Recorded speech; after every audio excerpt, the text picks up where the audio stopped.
श्री स्वामी समर्थ। जय जय स्वामी समर्थ। अनंत कोटी ब्रह्मांड नायक राजाधिराज योगीराज अक्कलकोट निवासी सद्गुरु श्री स्वामी समर्थ महाराज की जय। कशा आहात सर्व स्वामी भक्तांनो? तुम्ही सदैव आनंदी राहा हीच स्वामींच्या चरणी प्रार्थना।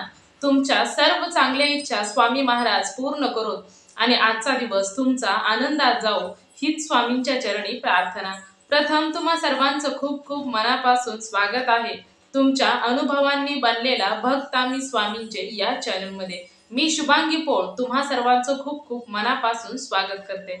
खरोखरच मित्र आणि मैत्रिणींनो, श्री स्वामी समर्थांची भक्ती जो भक्त मनापासून करत असतो तर त्या भक्ताच्या आयुष्यामध्ये स्वामींची लीला ही होतच असते। मग काही भक्तांच्या आयुष्यामध्ये स्वामींचे चमत्कार हे लवकर पाहायला मिळतात, तर काही भक्तांच्या आयुष्यामध्ये स्वामींचे चमत्कार व्हायला उशीर लागत असतो, परंतु चमत्कार मात्र हे नक्कीच होत असतात। आज मी जो तुम्हाला एका दादांचा अनुभव सांगणार आहे तो अनुभव देखील खरोखरच खूप चमत्कारिक अनुभव आहे। ज्यावेळेस तुम्ही हा अनुभव ऐकाल त्यावेळेस तुम्हाला देखील वाटेल की खरोखरच स्वामींची लीला अगाध आहे। मित्र आणि मैत्रिणींनो, या दादांच्या आयुष्यामध्ये स्वामींनी एवढी त्यांचे आयुष्य बदलून टाकलीच, कारण त्यांचं आयुष्य त्यांच्या लहानपणापासून आतापर्यंतचे त्यांचे जे अनुभव आहेत, कारण ते खूप वर्षांपासून म्हणजे लहानपणीच 8वी मध्ये असतानाच ते स्वामींच्या सेवेमध्ये आले आणि त्यानंतर त्यांचे आयुष्य संपूर्ण बदलून गेले। ज्या मुलाला 8वी पर्यंत म्हणजे वर्गात कमी मार्क पडत होते, म्हणजे 4थी मध्ये अगदी शून्यावर असणारा तो मुलगा आज लॉयर आहे आणि त्याचबरोबर तो जो मुलगा त्याच्या आयुष्यामध्ये 8वी पासून स्वामींच्या सेवेमध्ये तो आला।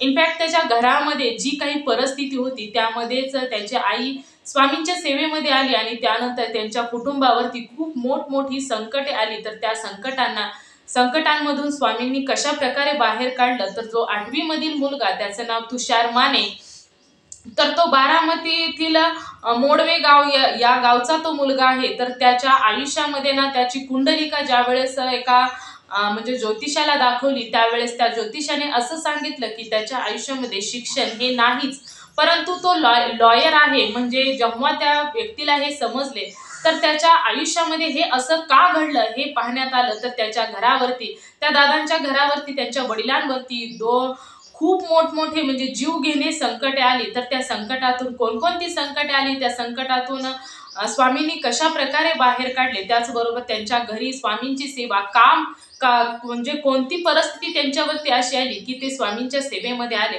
चला तर मग हे सर्व काही जाणून घेऊया त्या दादांच्या शब्दामध्ये।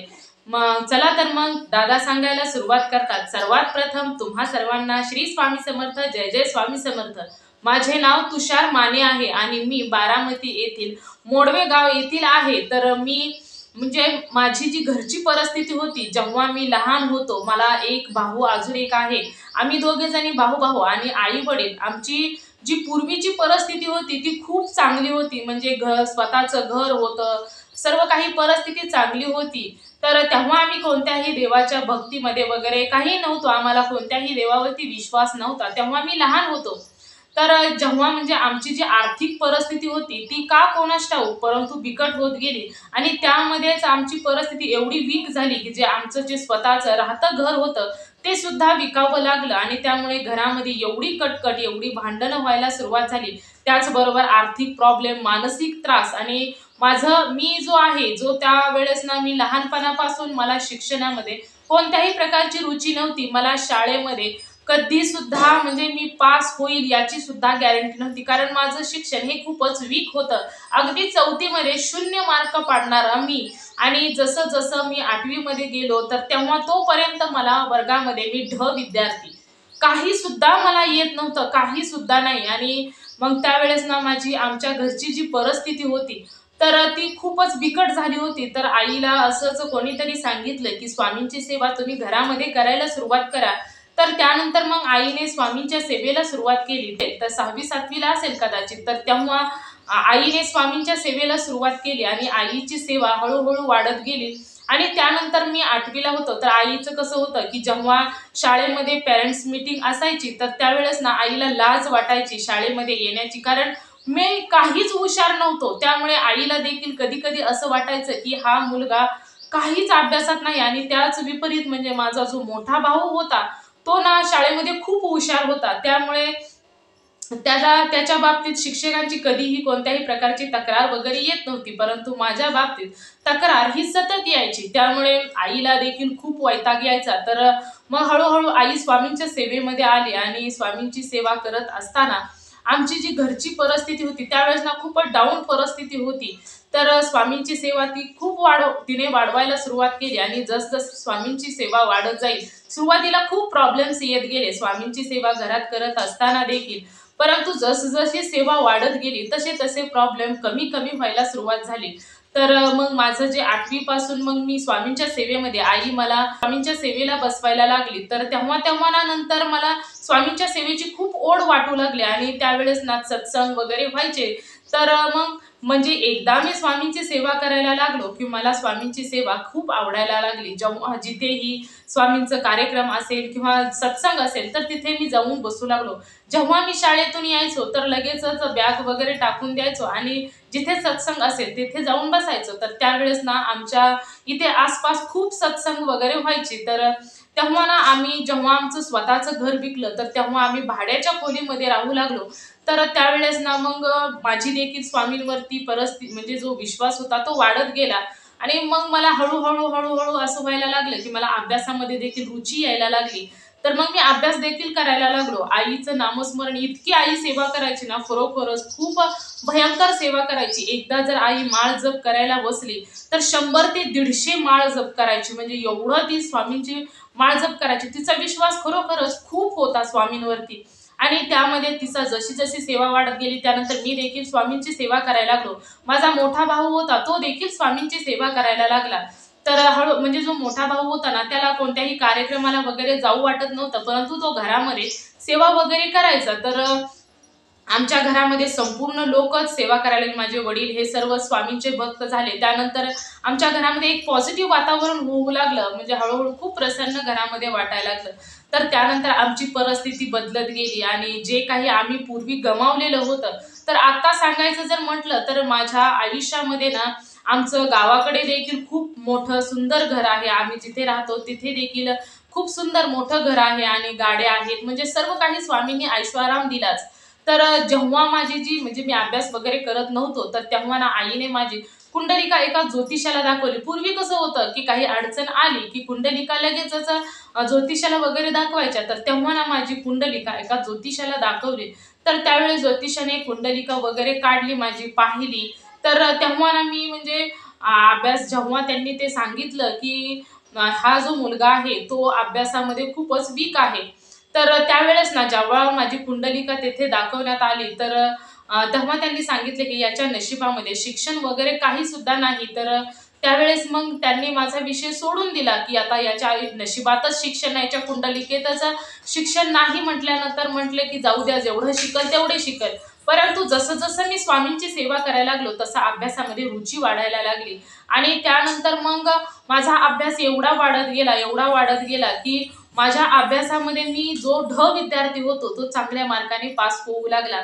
तर 10वी मध्ये देखील मला खूप चांगली मार्क पडली. तर त्यानंतर माझं 12वी मध्ये तर मला अख्ख्या संपूर्ण वर्गामध्ये इकॉनॉमिक्समध्ये मीच असा एकटा होतो की मी पास झालेला होतो. अख्खा वर्ग माझा नापास झालेला होता. तर तो देखील खरोखरच खूप मोठा पॉइंट होता माझ्या आयुष्यामधील की मी एवढा विद्यार्थी असून सुद्धा मी इकॉनॉमिक्समध्ये एकटाच असा होतो की संपूर्ण वर्गामध्ये पास झालेला होतो. तर हा देखील माझा खूप मोठा अनुभव आणि आता तर मी लॉयर आहेच आणि त्यावेळेस काय झालं होतं की असंच माझ्या भोवती ते अडचणी वगैरे होत्या. तर त्यावेळेस ना अजून एकदा माझी कुंडलिका ज्यावेळेस दाखवली तर त्यावेळेस ना त्या देखील ज्योतिषाने असं सांगितलं की या मुलाच्या आयुष्यामध्ये शिक्षण हे खूप कमी आहे. तर त्यावेळेस ना घरची लोक खूप हसायला लागली. तर ते म्हणाले तेव्हा मी लॉयरच्या फर्स्ट इयरला होतो. तर त्यावेळेस घरची लोक हसायला लागल्यानंतर ते ज्योतिषांना म्हणाले की असं कसं, हा तर शिकलेला आहे आणि हा लॉयरच्या फर्स्ट इयरला आहे. तर त्यावेळेस ना त्या ज्योतिषाने पुन्हा ती माझी कुंडलिका घेतली आणि पुन्हा पाहिली. तर त्यावेळेस तो म्हणाला की नाही, ही तर कुंडलिका हे सांगत आहे की याच्या आयुष्यामध्ये, याच्या नशिबामध्ये शिक्षण खूप कमी आहे. तर त्यावेळेस ना त्यांनी सांगितलं हे तर असं सांगत आहे. तर त्यावेळेस त्यांनी विचारलं की मला तुम्ही कोणत्या देवाची भक्ती वगैरे करता का? तर त्यावेळेस माझ्या घरच्यांनी सांगितलं की आम्ही संपूर्ण घर आमचं श्री स्वामी समर्थांची भक्ती करते. तर त्यावेळेस ते म्हणाले की हा जे तुम्ही भक्ती करता ना, तर या मुलाच्या पाठीशी गुरुबळ हे खूप मोठं आहे आणि कधी कधी जेव्हा ना जे गुरु असतात त्यांचं बळ जर मोठं असेल ना, तुम्ही जर गुरु आयुष्यामध्ये कोणत्याही देवाची जरी भक्ती करत असाल तर हे गुरुबळ खरोखरच खूप महत्वाचं असतं आणि तुमच्या नशिबामध्ये जे नाही ते गुरु देत असतात. त्यामुळे या मुलाच्या नशिबामध्ये त्याच्या पाठीशी गुरुबळ खूप मोठं आहे. त्यामुळे त्याच्या जे नशिबात नाही ते देखील गुरूंनी दिलेलं आहे आणि जो शिक्षण घेत आहे ना, ते फक्त आणि फक्त गुरुबळाच्या जोरावरती आणि त्याच्या अभ्यासामध्ये जी रुची वाढलेली आहे ती फक्त स्वामींच्यामुळे. स्वामींचा याच्या पाठीशी खूप मोठा पाठिंबा आहे आणि यामुळेच तो म्हणजे अभ्यासामध्ये आणि जो आता जे याची पोझिशन आहे ते देखील स्वामींच्या कृपेने आहेच. तर त्यावेळेस हे सांगितल्यानंतर आमच्या घरच्याला सर्वांनाच खूपच आनंद झाला आणि मला देखील स्वामींची सेवा करायचं म्हटलं ना की अभ्यासामध्ये म्हणजे स्वामींची सेवा करायची म्हटलं की मला कधीच कंटाळा येत नव्हता. मी ना अभ्यासापेक्षा सेवा जास्त करत होतो आणि जेवढा मी अभ्यास करायचो ना तेवढ्या त्यामध्ये माझं संपूर्ण लक्षात देखील राहायचं. तर असं हळूहळू होत गेलं की शिक्षणमध्ये रुची आणि जे नशिबात नव्हतं ते देखील स्वामींनी माझ्या आयुष्यामध्ये दिलं. तर हा देखील माझा अनुभव. तर अजून एक अनुभव आहे तो म्हणजे माझे वडील. तर माझ्या वडिलांना हाताचा कोपर असतो तर इथे असं एक गाठ उठलेली होती. तर ती गाठ अशी झाली होती की ती खूपच त्रास देत होती. तर त्यावेळेस डॉक्टरांना दाखवली तर ती गाठ खूप मोठी होती. तर त्यावेळेस मग आईची सेवा ही कंटिन्यू मी लहान होतो तेव्हापासून चालली आणि आमच्या घरात सर्व स्वामींची सेवा वगैरे करायचे. तर जेव्हा मग ती गाठ डॉक्टरांना दाखवली तर डॉक्टर म्हणाले की ही जी गाठ आहे तर ती गाठ आपल्याला काढावी लागेल कारण ही त्रास देते आहे. तर त्यानंतर आपल्याला ही गाठ कशाची आहे म्हणजे कॅन्सरची आहे की दुसरी कशाची आहे हे पाहण्यासाठी ती आपल्याला गाठ काढून त्याच्यावरती आपल्याला उपचार करावा लागेल त्यानंतर. तर असं डॉक्टरांनी सांगितल्यानंतर आम्ही म्हटलं की चला ठीक आहे. तर डॉक्टर म्हणाले की आपण ही अगोदर टेस्ट वगैरे करूया आणि त्यानंतर ऑपरेशनाची तयारी करूया. तर असं सांगितल्यानंतर आई माझी जी स्वामींच्या केंद्रामध्ये जिथे जात होती तर तिथे गेल्यानंतर तिने सांगितलं की मिस्टरांना म्हणजे हाताच्या कोपराला एक गाठ आहे तर त्यावेळेस मला सेवा वगैरे हवी आहे. तर त्यापूर्वी मग त्या आईने सेवा वगैरे आणली तर त्यावेळेस ना त्यांनी एक मुळी देखील दिली. ती विरघळवून प्यायला सांगितली होती, जी पाणी करायची आणि त्यामध्ये प्यायला द्यायची होती आणि सेवा देखील सांगितली होती. ती सेवा काही मला आता आठवत नाही. तेव्हाची जी सेवा होती तर ती आईने घरामध्ये सेवा करायला सुरुवात केली. तर मग आज दवाखान्यात जाऊ, उद्या दवाखान्यात जाऊ असं करत करत 8 दिवस निघून गेले. तर जशी आईने घरामध्ये सेवा चालू केली तर त्यानंतर जे त्रास होत होता, जी गाठ दुखत होती, ती गाठ ना हळूहळू दुखायची कमी आली. त्यामुळे आम्ही दवाखान्यामध्ये जाणं देखील काही दिवस पुढे ढकललं. तर 8-10 दिवसानंतर आम्ही दवाखान्यामध्ये गेलो. तर गेल्यानंतर ती गाठ पाहण्यात आली. तर डॉक्टरांनी तिथे हात लावून पाहिला, परंतु तिथे गाठही नव्हती आणि काही सुद्धा नव्हतं. म्हणजे ते कातडं ना पूर्ण नॉर्मल झालेलं होतं, जसं बाकी शरीराला होतं. तर ती गाठच गायब झाली होती. म्हणजे ती सेवा ही स्वामींची कृपा झालेली होती आणि त्या सेवेने ती गाठ पूर्णच विरघळून गेली होती. कोणत्याही प्रकारचं ऑपरेशन नाही, कोणत्याही प्रकारचं काही सुद्धा नाही. तर स्वामींच्या सेवेने ती गाठ देखील विरघळून गेली. तर त्यातून देखील वडिलांना बाहेर काढलं स्वामींनी. तर हा देखील माझा एक अनुभव आहे. आता जो मी तुम्हाला एक अनुभव सांगणार आहे, हा अनुभव ना खरोखरच काळजाला भिडणारा अनुभव आहे आणि हा अनुभव तुम्ही खरोखरच माझ्या आयुष्यामध्ये स्वामींनी खूप मोठा चमत्कार केला. माझं जे आता मी जो सक्सेस आहे आमच्या घरामध्ये, जी काही आम्ही यशस्वी आहोत ना, ते फक्त स्वामींच्यामुळेच.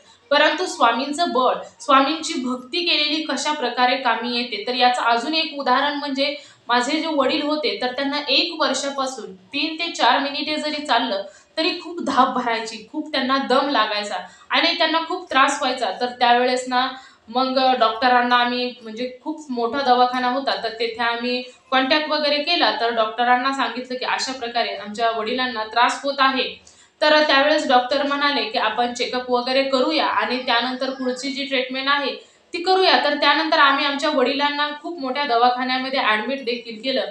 तर डॉक्टर म्हणाले की बहुतेक ब्लॉकेजचा प्रॉब्लेम असू शकतो. तर आपल्याला म्हणजे लवकरात लवकर काहीतरी करावं लागेल, म्हणजे जी पुढची ट्रीटमेंट आहे ती करावी लागेल, नाहीतर हार्ट अटॅक सुद्धा येऊ शकतो. तर असं सांगितल्यानंतर आमच्या घरातील सर्वच लोक घाबरून गेली. तर म्हणजे आता साहजिकच आहे. आणि घरामध्ये एखाद्या व्यक्तीला जर काही त्रास व्हायला लागला तर संपूर्ण घरामध्ये टेन्शन हे येतच असतं.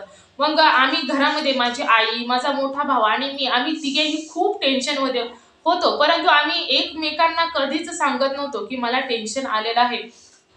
प्रत्येक जण आपापले टेन्शन हे आपापल्या जवळ ठेवत होता आणि हसून एकमेकांशी राहत होतो. म्हणजे आम्हाला म्हणजे आपण खूपच सिरियस आहोत असं दाखवत नव्हतं, एकमेकांशी बोलत वगैरे होतो.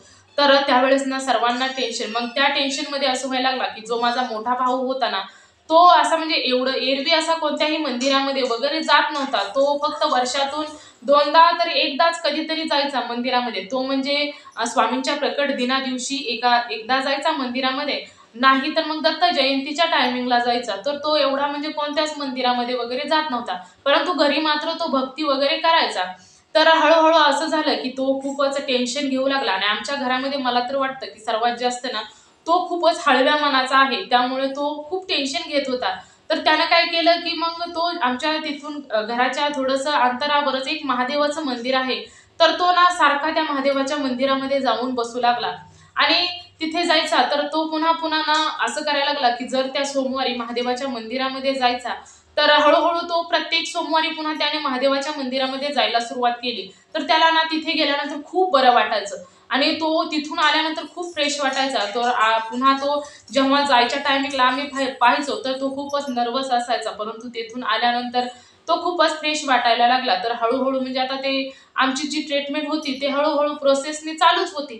परंतु तो काही प्रॉब्लेम सॉल्व्ह होईना. म्हटल्यानंतर डॉक्टरने सांगितलं की आपल्याला एंजिओग्राफी करावी लागेल. तर त्याच्यासाठी तुम्हाला ॲडमिट व्हावं लागेल. तर त्यावेळेस डॉक्टरांच्या सल्ल्यानुसार आम्ही माझ्या वडिलांना, पप्पांना ॲडमिट देखील केलं. तर तेथे ॲडमिट केल्यानंतर असं होतं की त्यांच्याजवळ एकच कोणीतरी थांबू शकत होतं. तर हळू मग असं झालं की पहिल्यांदा माझा भाऊ एक अर्धा दिवस एक दिवस थांबला. तर त्यानंतर म्हटलं की "मी थांबतो, तू जा घरी." कारण तो खूप हळव्या मनाचा आहे. तर मी तेथे थांबलो. परंतु दुसऱ्या दिवशी त्यांची एंजिओग्राफी होणार होती आणि आदल्या दिवशी काय झालं, की मी त्यांच्याबरोबर होतो. तर त्यांचा जो बेड होता, तर त्या बेडवरती त्यांना झोपवलेलं होतं. तर मी तेथेच त्यांच्या शेजारीच चटई वगैरे टाकली आणि मी त्यांच्या शेजारी झोपलेलो होतो. तर दुसऱ्या दिवशी त्यांची एंजिओग्राफी करायची होती. तर मग असं झालं की त्या दिवशी त्यांच्या जी भोवती कॉटन वगैरे टाकलेलं होतं, म्हणजे पूर्ण त्यांना झाकलेलं होतं. तर मी तेथेच त्यांच्या शेजारीच चटई टाकून झोपलो. तर त्या दिवशी ना असं मला म्हणजे रात्रीचं म्हणजे मला एवढं किती वाजले ते कन्फर्म मी सांगू शकत नाही. परंतु अर्ध्या रात्री किंवा पहाटे-पहाटे हे स्वप्न पडलं असेल. तर ते स्वप्न मला असं पडलं होतं की तोच दवाखाना, तोच बेड, मी त्याच रूममध्ये आहे आणि मी झोपलेलो आहे. असं मला स्वप्नामध्ये आलेलं होतं आणि ते म्हणजे तिथे त्या संपूर्ण दवाखान्यामध्ये कोणी सुद्धा नव्हतं. फक्त मीच एकटा आणि माझे वडील तेथे खॉटवरती झोपलेले होते. तर ते कर्टनमुळे मला ते काही सुद्धा दिसत नव्हते. तर म्हणजे फक्त मीच तिथे दिसत होतो. तर ते वडील जे होते ते पूर्णपणे कव्हर होतं त्यांच्या भोवती झाकलेलं. तर जो हॉल होता त्या हॉलमध्ये सुद्धा कोणी सुद्धा नव्हतं. तर त्या स्वप्नामध्ये असं दिसत होतं, की जी काही जमिनीवरची जी फरशी होती, तर तेथे ना स्वप्नामध्ये फरक एवढाच होता, की ती फरशी तेथे नव्हती.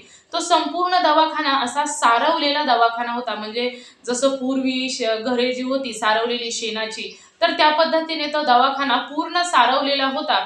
आणि तिथे ना असं झालेलं होतं, की मी खाली झोपलेलोच होतो. तर माझा जो पाय झोपलेला जो होतो, तर त्या डाव्या बाजूला म्हणजे जशी गटारीची घाण असते, तर ती माझ्या डाव्या बाजूला खूप गटारीची घाण होती. तर ती साठलेली होती आणि मी तसाच तेथे झोपलेलो होतो. तर तेथे एक मुलगा आला आणि तो मुलगा येऊन ती जी माझ्या पायाची जी पायाशेजारी जी गटारीची घाण होती, तर ती स्वच्छ करू लागला. तर त्यानंतर ना एक माझ्या समोरून एक सुंदर बाई आली. तर ती सुंदर बाई अशी होती, की तिचे खूप लांब केस होते. तर त्याचबरोबर तिच्या अंगावर हिरवी साडी होती. तिने कपाळावरती खूप मोठं लाल रंगाचं तिनं कुंकू लावलेलं होतं. ती खूप तेजस्वी होती आणि ती खूपच अशी म्हणजे वाटायचं, की कितीतरी तिच्याकडे पाहवतच राहावं. तिचं सौंदर्य खरोखरच खूप अनमोल होतं. तर ती स्त्री माझ्या दिशेने आली आणि ती देखील गटारी ती स्वच्छ करू लागली. तर त्यानंतर मी पाहिलं, की ही दोघे काय करत आहेत माझ्या शेजारी, म्हणून मी उठून बसलो.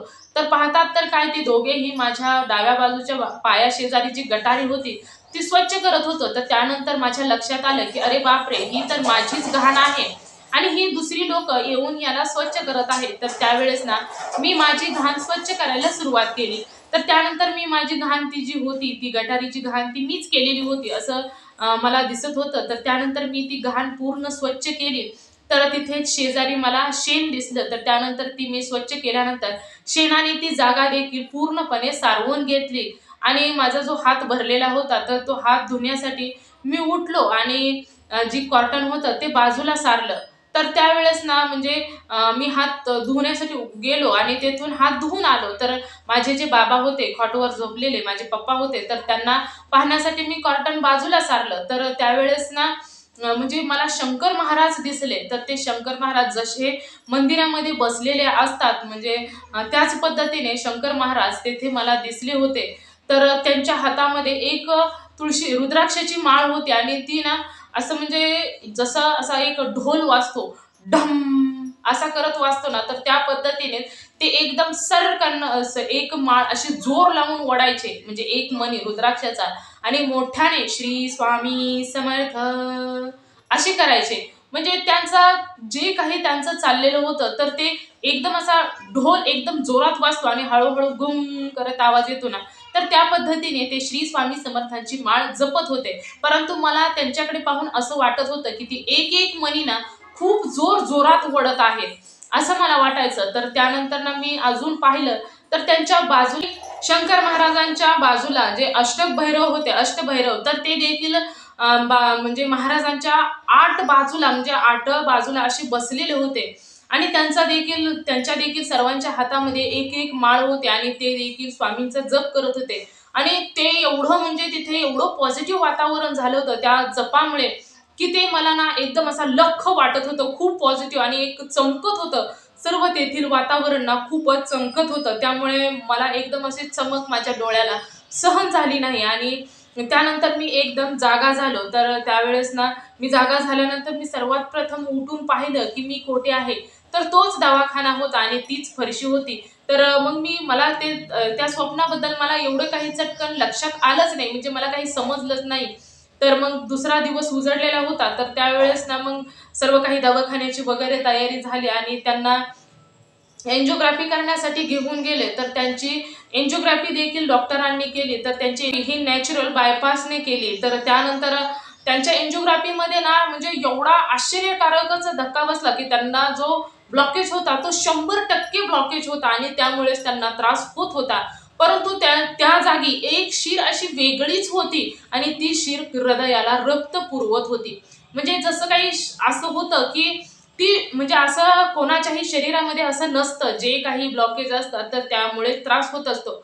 परंतु त्यांच्या शरीरामध्ये एक वेगळी शीर होती आणि ती शीर अशी रक्त त्या हृदयाला पुरवत होती. तर ती वेगळी शीर होती. तर त्यावेळेस ना म्हणजे मला काहीच समजलं नाही आणि त्यानंतर त्या एन्जिओग्राफीमध्ये एवढं स्पष्टपणे दिसत होतं, की ती वेगळी शीर त्या हृदयाला रक्त पुरवठा करत होती. तर त्यावेळेस ना सर्वांनाच आश्चर्य वाटलं, की म्हणजे डॉक्टर म्हणाले, की हे तर संपूर्ण ईश्वराचा चमत्कार आहे. असं कधी सुद्धा होऊ शकत नाही. एक शीर 100% ब्लॉकेज आहे आणि त्या त्या व्यतिरिक्त दुसरी ही शीर त्या हृदयाला रक्त पुरवत आहे. तर हे खरोखरच खूप मोठा चमत्कार आहे.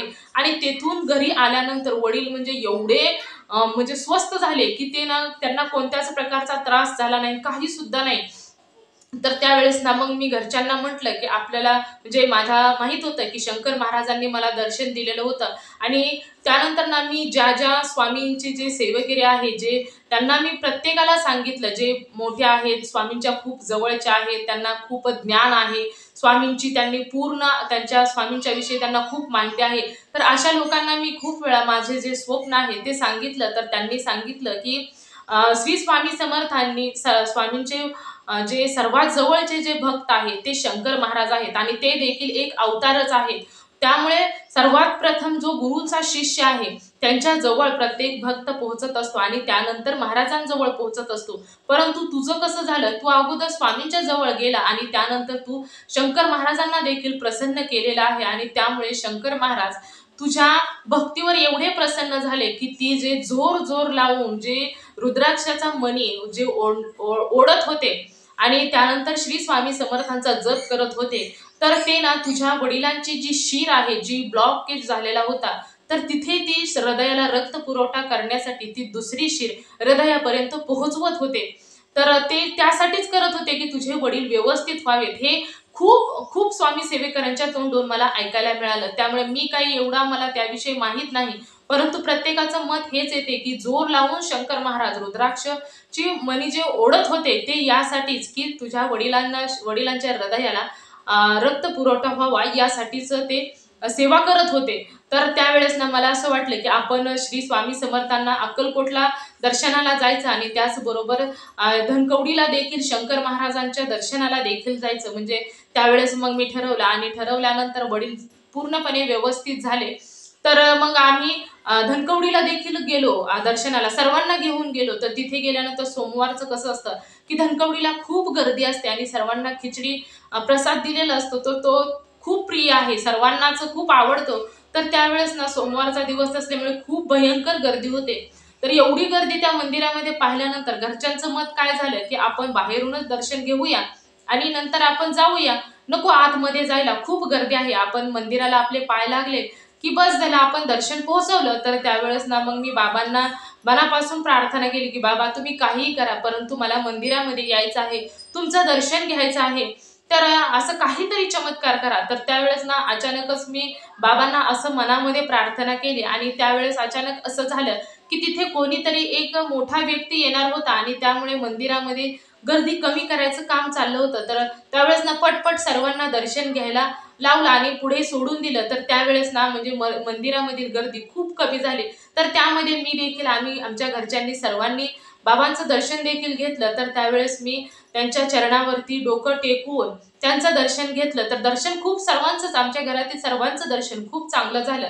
तर त्यावेळेस आम्ही मंदिरातून बाहेर आल्यानंतर एक बाबा अचानकच माझ्या समोर आले. म्हणजे ते बाबा माझ्या ओळखीचे नव्हते, काही सुद्धा नव्हते. तर ते माझ्या समोर आले आणि मला म्हणाले की तू दर्शन तर घेऊन आलास, परंतु तुझ्या गळ्यामध्ये रुद्राक्षाची माळ आहे, ती माळ का बरं तू भेटवून आणली नाही? तर त्यावेळेस मग म्हणजे मला याविषयी काही सुद्धा माहीत नव्हतं, परंतु माझ्या गळ्यामध्ये रुद्राक्षाची माळ आहे आणि त्याला देखील भेटवायचं असतं हे मला माहीत नव्हतं. तर त्यानंतर मग मी पुन्हा मंदिरामध्ये गेलो आणि गेल्यानंतर मी ती माळ गळ्यातून काढून पुजाऱ्याच्या हातामध्ये दिली. तर त्या पुजाऱ्यांनी जी शंकर महाराजांची मूर्ती जी होती तर त्यांचे कपडे वर केले आणि त्यांच्या चरणाला ती माळ स्पर्श केली आणि त्यानंतर ही ना अत्तर लावून ती माळ परत माझ्या जवळ दिली. तर जेव्हा मी ती माळ म्हणजे बाहेर आलो घालून, तर त्यावेळेस ते बाबा माझ्याकडे बघून हसले आणि म्हणाले आत्ता बघ झालं तुझं पूर्ण दर्शन. परंतु त्यानंतर मी घाईघाईमध्ये निघून आलो आणि गाडीमध्ये पुढे खूप अंतरावरती गेल्यानंतर माझ्या लक्षात आलं की माझा तर शर्ट असा होता की पूर्णपणे गळ्याबरोबर होतं. माझ्या गळ्यामध्ये रुद्राक्षाची माळ आहे हे त्या बाबांना कसं समजलं असेल? तर पूर्ण शर्ट म्हणजे गळ्यापर्यंत शर्ट असल्यामुळे, कुर्ता असल्यामुळे ती माळ माझी दिसणं अशक्यच होतं. तर ते मी त्यावेळेस नोटीस केलं होतं की ते बाबा ना मी गाडीत बसेपर्यंत माझ्याकडे बघत होते आणि एक स्मित हास्य करत होते. तर तेव्हा तिथून मी परत देखील येऊ शकलो नाही. परंतु मला हा देखील चमत्कारच वाटतो की माझ्या गळ्यामध्ये रुद्राक्षाची माळ आहे हे फक्त शंकर महाराजांना, स्वामी समर्थांना माहीत होतं, जे तिथे होते. तर त्यांनी ते दोघांपैकी कोणीतरी किंवा माझे जे शंकर महाराज आहेत त्यांनीच मला सांगितलं की रुद्राक्षाची माळ भेटवून आण आणि ती देखील अशा पद्धतीने एवढी सुंदर भेट झाली, ती खरोखरच खूप त्यांच्या चरणाला स्पर्श झाली. ही ना अत्तर लावून ती माळ माझ्याकडे परत आली.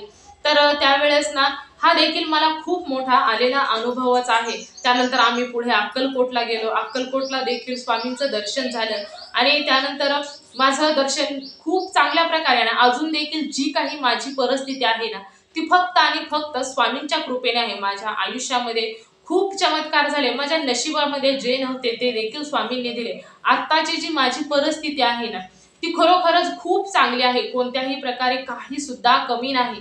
घरामध्ये सर्व काही व्यवस्थित आहे. पैसा, पाणी, सुख, समाधान सर्व काही स्वामींच्या कृपेने सर्व व्यवस्थित आहे. आणि मी प्रत्येकाला हेच सांगू इच्छितो की आणि त्याचबरोबर जी नवीन जनरेशन आहे, जी लोक आता फास्ट आहेत, प्रत्येकाला वाटतं की आपल्याला पटकन यश मिळावं. प्रत्येक मुलाला असं वाटतं की आपण पटकन यशस्वी व्हावं. परंतु यशस्वी होण्यासाठी शॉर्टकटचा मार्ग नाही. त्याच्यासाठी प्रयत्न करणे आणि टप्प्याटप्प्यानेच यशस्वी होऊ शकतात.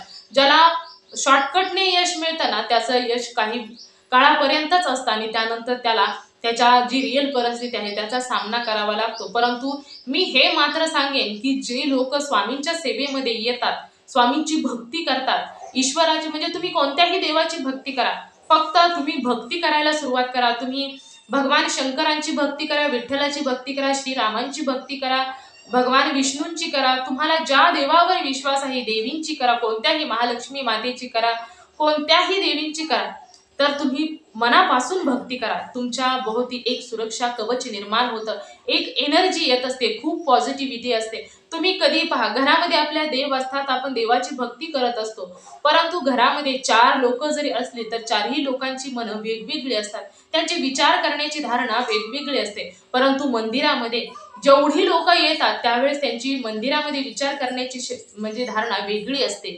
तिथे खूप पॉझिटिव्हिटी असते. तुम्ही मंदिरामध्ये जा, तुम्ही घरामध्ये स्वामींची किंवा कोणत्याही देवाची भक्ती करा, तर तुम्हाला त्याचा लाभ होणार म्हणूनच होणार. आणि महत्वाचं म्हणजे लाभ होतोय म्हणून ईश्वराची भक्ती करू नका, एक मनापासून ईश्वराची भक्ती करा. मित्र आणि मैत्रिणींनो, खरोखरच श्री स्वामी समर्थांजवळ फक्त लंगोट आहे आणि त्यांच्या लंगोटची किंमत संपूर्ण ब्रह्मांडा एवढी किंमत आहे. मग तुम्हीच विचार करा, श्री स्वामी समर्थांनी स्वतःच्या अंगावरती कपडा सुद्धा ठेवलेला नाही, मग ते तुम्ही केलेली भक्ती का बरं ठेवतील? तुम्हीच विचार करा.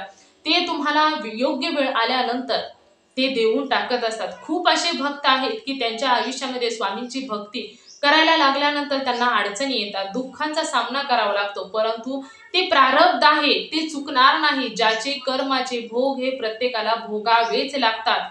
परंतु ईश्वराच्या भक्तीमध्ये आल्यानंतर फरक मात्र एवढा असतो की जिथे तुम्हाला खूप मोठं नुकसान होणार होतं तिथे थोडक्यावर निभावतं, जिथे खूप मोठा ऍक्सिडेंट होणार होता तिथे खरचटतं, परंतु प्रारब्ध चुकत नाही. काही जरी झालं तरी त्या गोष्टीला तुम्हाला सामोरे जावं लागतं. परंतु ईश्वराच्या भक्तीमध्ये जर असाल तर त्या प्रारब्धा म्हणजे जे तुमच्यावर संकट येणार होतं तर त्याची तीव्रता खूप कमी होते, खूप कमी होते आणि त्यातून तुम्हाला अलगद बाहेर काढलं जातं. म्हणजे तुम्ही कोणत्याही देवाची भक्ती करा, मी असं म्हणणार नाही की मी स्वामींची भक्ती करतो, तुम्ही देखील स्वामींची भक्ती करा, असं नाही. तुम्ही कोणत्याही देवाची भक्ती करा, ज्या देवावर तुमचा विश्वास असेल.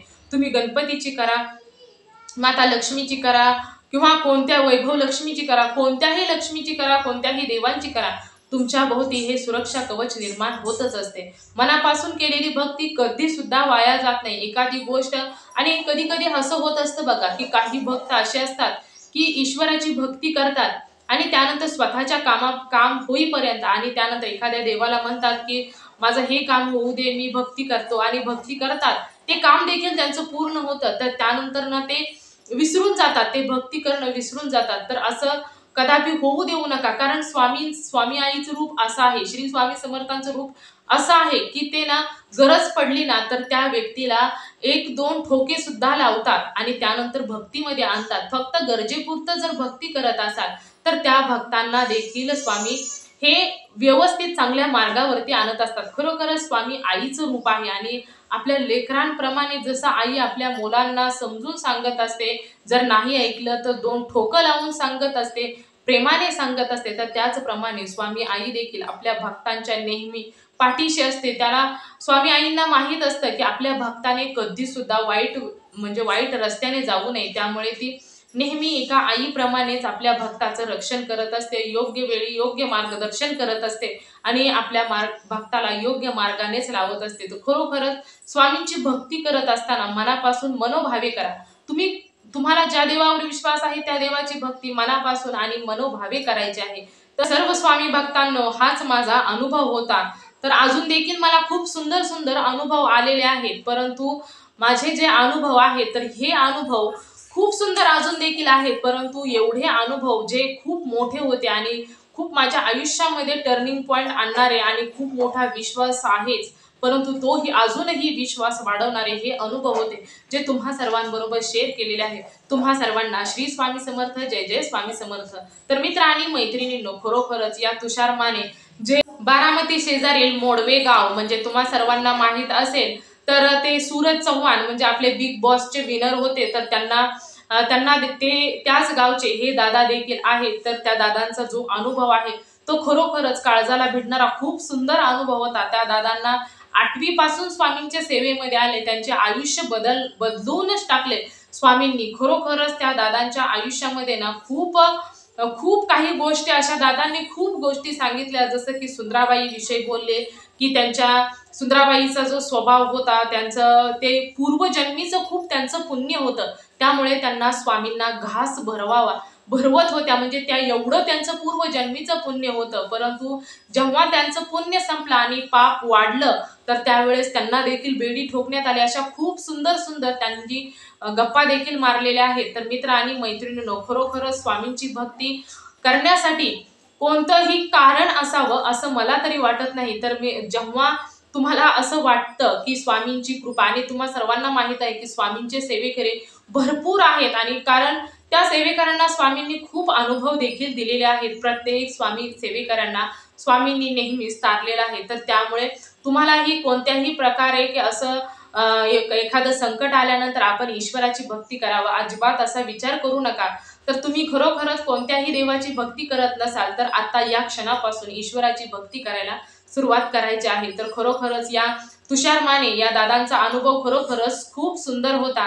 तर तुम्हा सर्वांना या दादांचा अनुभव कसा वाटला नक्कीच मला कमेंट करून सांगा, आणि त्याचबरोबर श्री स्वामी समर्थ लिहायला विसरू नका. तुम्हाला जर श्री स्वामी समर्थांचा एखादा अनुभव आलेला असेल, तर मी येथे तुम्हाला व्हॉट्सअप नंबर देते. तर या नंबरवरती तुम्ही तुमचा अनुभव नक्कीच शेअर करायचा आहे. तुमचा अनुभव ऐकून जो कोणी भक्त स्वामी सेवेत येईल, तर याचे पुण्य तुम्हालाच मिळणार आहे. त्याचबरोबर तुमचा अनुभवाने एखादा स्वामी भक्त जर घडला, तर खरोखरच तुम्ही खूपच भाग्यवान आहात. त्याचबरोबर तुमचा प्रत्येकाचा अनुभव हे ज्या भक्ताला येत असतात, तर ते भक्त खरोखर खूप भाग्यवंत असतात. भक्ताने भक्त स्वामी भक्त वाढवायचे आहेत आणि प्रत्येकाचे जीवन स्वामीमय करून टाकायचे आहे. तर तुम्ही सर्वांनी तुमचा अनुभव नक्कीच शेअर करायचा आहे. जर तुमचा अनुभव लहान असेल किंवा मोठा असेल, तरी देखील तुम्ही तुमचा अनुभव या नंबरवरती किंवा कमेंटमध्ये जरी शेअर केला तरी देखील हरकत नाही. तर मित्र आणि मैत्रिणींनो, आशा करते की तुम्ही तुमचा अनुभव नक्कीच शेअर कराल.